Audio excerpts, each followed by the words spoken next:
Bismillahir-Rahmanir-Rahim. Lettre d'un père à son enfant l'encourageant à prier. Écrite par son Excellence, Cheikh Abdurrazzaq al-Badr. Qu'Allah le préserve. Au nom d'Allah, le tout miséricordieux, le très miséricordieux. Bismillahir-Rahmanir-Rahim. À mon cher et noble fils ou fille, qu'Allah te préserve, te permette d'obtenir sa satisfaction et te rende heureux dans ce bas monde et dans l'autre. Que la paix, la miséricorde et les bénédictions d'Allah soient sur toi. Je t'écris cette lettre pleine d'amour et de rappel à l'encre de mon cœur. D'un père affectueux et compatissant à l'égard de la prunelle de ses yeux et de ce qu'il a de plus cher, qui espère ton bonheur et ta réussite. Et c'est Allah seul que j'invoque, afin qu'il t'oriente et veille sur toi. Sache, mon cher fils, que la prière est la chose la plus importante pour le serviteur d'Allah. Celui qui la préserve et l'accomplit assidûment aura préservé sa religion. Quant à celui qui la délaisse, le reste de ses actions n'en seront que plus mauvaises. Elle constitue le pilier central de la religion, et la validité de ses autres actions repose sur l'acceptation de sa prière. Si sa prière est mauvaise, le reste de ses actions le seront. C'est la première obligation et c'est la dernière chose qui sera abandonnée de la religion. Ainsi, elle représente le début et la fin de l'islam. La pratique d'un musulman, ses adorations et son comportement dans sa vie mondaine et religieuse ne seront corrects que lorsqu'il accomplira cette prière comme il se doit. Mon cher fils, sache que tu as 2 rendez-vous durant lesquels tu te présenteras à Allah. L'un d'entre eux a lieu ici-bas, et le second lorsque tu rencontreras Allah au jour de la résurrection. La réussite de ton second rendez-vous dépend de la bonne tenue du premier, tout comme la perdition de celui-là résulte de la négligence de celui-ci. Le premier rendez-vous, c'est cette prière qu'Allah a prescrite et rendue obligatoire à ses serviteurs 5 fois par jour. Ainsi, celui qui la préserve lui accorde de l'importance, l'accomplit à son heure en respectant ses conditions, ses piliers et ses actes obligatoires, verra son rendez-vous le jour du jugement écourté et facile. Il sera heureux et satisfait. Mais s'il n'accorde aucune importance à cette prière, la délaisse et néglige ses conditions, ses piliers et ses obligations, alors son rendez-vous se passera dans des conditions difficiles. At-Tirmidhi et An-Nasa'i rapportent, selon Hurays ibn Qabisa, qu'Allah lui fasse miséricorde. Je me rendais à Médine et invoquai Allah qu'il m'accorde un compagnon vertueux. Je m'assis auprès d'Abu Huraira et lui dis: Ô Abu Huraira, j'ai invoqué Allah de m'accorder un compagnon vertueux. Enseigne-moi donc un hadith que tu as retenu du messager d'Allah sallallahu alayhi wa sallam, en espérant qu'Allah m'en fasse profiter. Abu Huraira lui dit: j'ai entendu le messager d'Allah dire: la première des choses sur laquelle sera jugé le serviteur au jour de la résurrection est sa prière. Si celle-ci est bonne, il aura réussi et sera heureux. Si elle ne l'est pas, il aura alors perdu et sera malheureux. Rapporté par Tirmidhi et Ibn Majah et authentifié par Al-Albani. Remarque donc, mon cher fils, que la réussite de ton rendez-vous dépend de la bonne tenue du premier, tout comme la perdition du deuxième dépend également du premier. Crains donc Allah sur la prière et sois assidu à ce rendez-vous devant Allah. Accorde de l'importance à cette prière. Allah t'en accordera également et ta place grandira auprès de lui. Ô mon fils, si Allah t'a accordé un père qui veille à ce que tu accomplisses la prière régulièrement et qui t'y encourage, prends garde à ne pas te mettre en colère contre lui ou être dérangé par l'attention qu'il te porte. Par Allah, il n'agit ainsi que pour te voir préservé de la colère d'Allah et par espoir que tu obtiennes sa satisfaction. Car Allah ne sera jamais satisfait de toi que lorsque tu accompliras cette prière avec assiduité. Mon cher fils, il fait partie du respect de cette prière et de sa considération que lorsque tu y es appelé, tu t'y rendes avec dynamisme et envie et non pas avec paresse et nonchalance.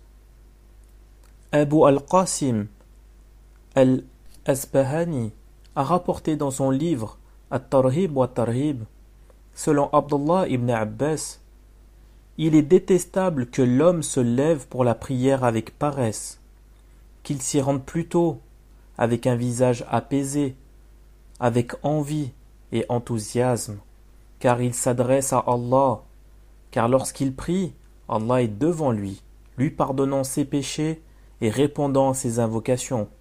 Puis, Ibn Abbas récitait ce verset, et lorsqu'il se lève pour la prière, il se lève avec paresse. Chapitre 4, verset 142. Ainsi, la faiblesse, la paresse et la nonchalance chez le serviteur résultent de la faiblesse de son cœur et de l'ignorance de la valeur et de la place de la prière auprès d'Allah. Observe l'importance qu'avait cette prière pour les premières générations de cette communauté, comme le rapporte Abdullah ibn Mas'ud. J'ai connu une époque où, parmi nous, ne manquait la prière en commun qu'un hypocrite, dont l'hypocrisie était connue de tous. Certes, on amenait un homme appuyé sur deux autres pour le placer dans le rang. Lorsque l'un d'entre eux ne pouvait se rendre tout seul à la prière en raison d'une maladie ou de la vieillesse, on le portait afin de l'amener à la mosquée jusqu'à le placer dans le rang. Tout cela, car leur cœur saisissait parfaitement la valeur et la place de la prière. Ainsi, leur corps, malgré leur faiblesse et leur incapacité, était porté par leur cœur rempli de cette connaissance. Et sache que la prière du matin, al-Fajr, qui marque le début de la journée, a une place toute particulière. Son accomplissement régulier indique la réussite du croyant et son bien-être durant toute la journée. Au contraire, sa négligence est un signe de la perte de cette journée entière et de sa bénédiction.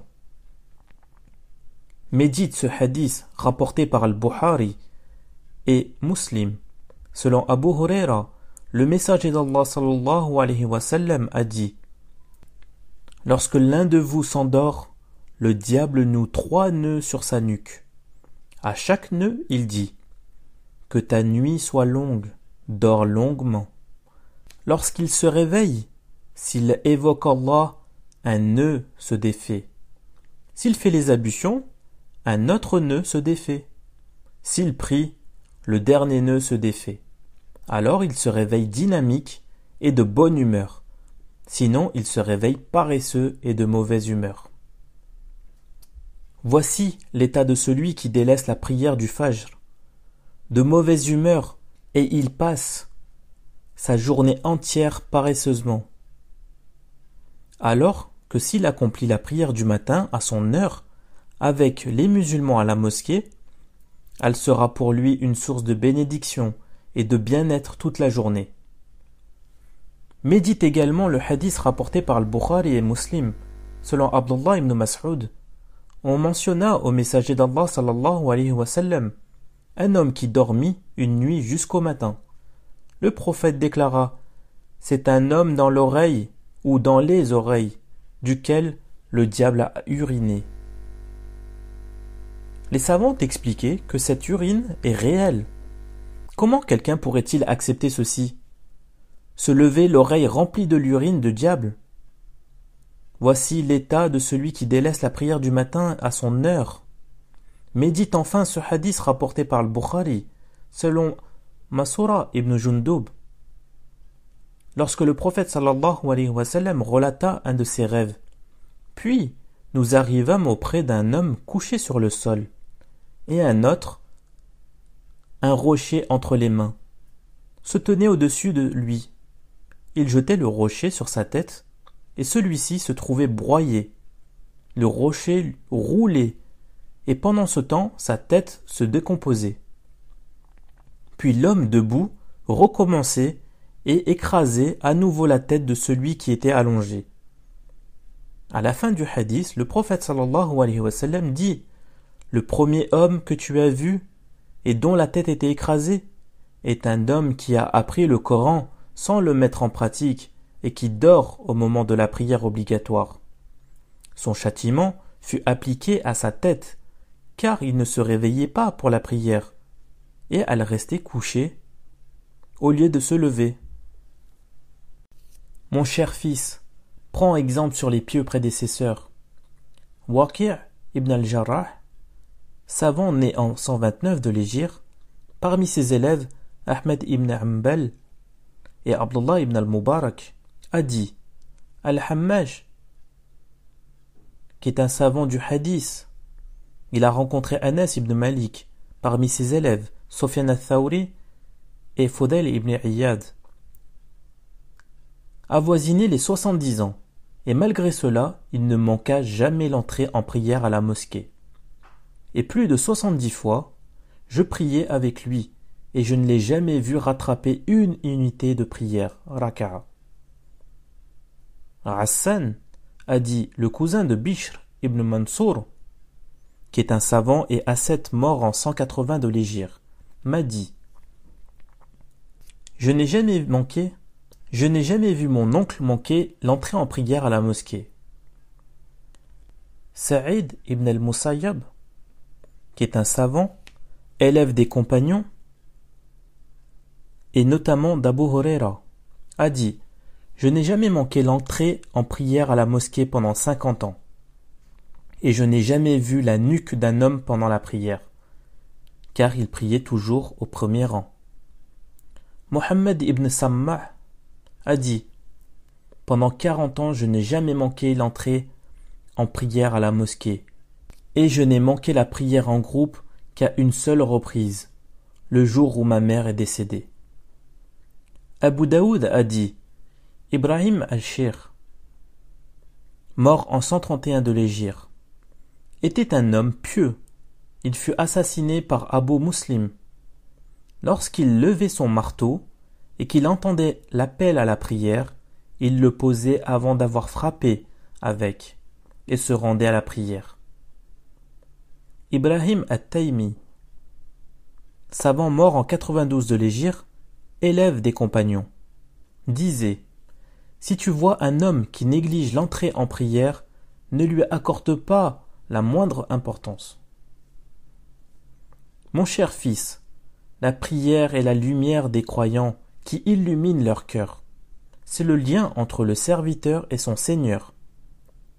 Lorsque cette prière est accomplie parfaitement, avec les actes obligatoires et surrogatoires, avec un cœur recueilli et humilié, le serviteur a alors l'impression de se présenter et se tenir debout devant Allah, humble et craintif. Il veille à ses moindres faits et gestes devant son Seigneur, et l'implore et l'invoque sincèrement. Il ne fait aucun doute qu'une telle prière est l'un des meilleurs moyens d'obtenir tous les biens et de repousser tous les maux et autres turpitudes. Parmi les immenses bienfaits et profits de cette prière est qu'elle permet d'obtenir le pardon d'Allah et d'effacer les péchés.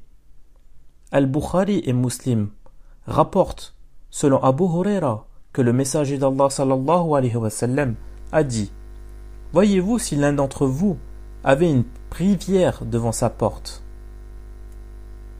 dans laquelle il se laverait 5 fois par jour, lui resterait-il la moindre saleté?